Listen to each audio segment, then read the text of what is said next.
আলাইকুম রহমতুল্লাহ। দেখছেন, এটার নাম হচ্ছে সিয়াই পিঠা। বাইরে হচ্ছে বৃষ্টি, আর আমি ঢাকায় বসে মায়ের হাতের সিয়াই পিঠা খাচ্ছি। আমার আম্মা সকালে পাঠিয়েছে। আলহামদুলিল্লাহ, টাটকাই খাওয়া যায়। আর সাথে দেখছেন হাঁসের গোস্ত।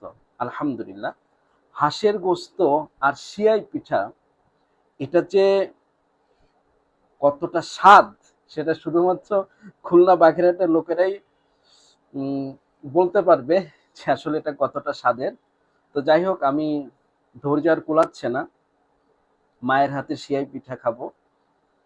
আর হাঁসের গোস্ত মা রান্না করে দিছে আলহামদুলিল্লাহ। মা যা রান্না করে সেটাই মজা লাগে, শুধু স্বাদ আর স্বাদ। বিসমিল্লাহি ওয়া আলা বারাকাতিল্লাহ। দেখি, একটু খেয়ে দেখি। বিসমিল্লাহ। হুম। সুবহানাল্লাহ, এটা যে কতটা স্বাদ লাগতেছে শুধুমাত্র খুলনা বাগেরহাটের লোকেরাই বলতে পারবে। আমার জন্য দোয়া করেন, বেশি বেশি ভিডিও দেখবেন। আল্লাহ হাফেজ।